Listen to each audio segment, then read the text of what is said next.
O vídeo anterior mostrou a você uma forma para utilizar a função procv. Agora, vamos experimentar o exemplo abaixo e ver como funciona. A função procv usa 4 argumentos ou partes de dados. O primeiro argumento é chamado de valor de pesquisa e corresponde aos dados que você conhece.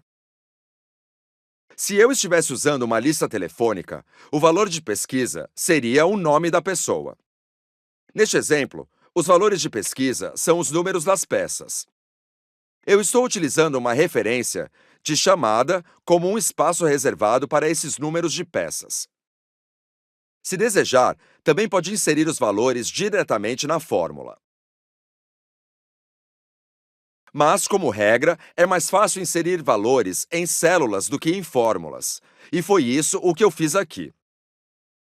O próximo argumento é o bloco de valores que você deseja pesquisar.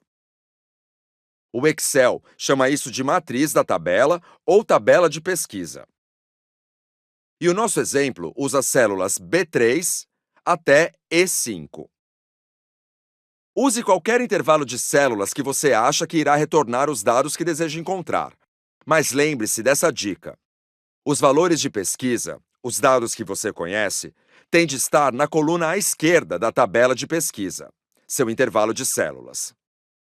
Você pode ter os dados à esquerda dos valores de pesquisa, mas a função procv não pesquisará lá. O próximo argumento, o número 3, é uma referência de coluna. Ele diz à função procv onde você espera encontrar os dados que deseja ver. Estamos utilizando a coluna D, a terceira coluna dos valores de pesquisa. Então, inseri 3. Isso nos leva para outra dica. Seus dados têm que estar organizados em colunas, verticalmente. Lembre-se, o V em procv significa vertical e as colunas são verticais. O último argumento é chamado de intervalo de pesquisa e ele indica à função que eu desejo uma correspondência exata ou parcial para os meus valores de pesquisa. Estou usando falso para obter correspondências exatas. Inseri um número de peça e obtive o preço. Mas, às vezes, você deseja somente uma correspondência parcial. Por exemplo, essa tabela do Excel calcula descontos e assume que os clientes não querem comprar exatamente 10 ou 100 unidades de nada. Por outras palavras, não quero limitá-las a encontrar correspondências apenas para valores nessa coluna. Então, insira o número de itens comprados e obtenha o desconto de 9%. Se você observar os argumentos da função, poderá observar que ela utiliza verdadeiro em vez de falso. Isso me permite inserir quantidades que não correspondem aos valores listados na tabela. Então, outra dica para lembrar.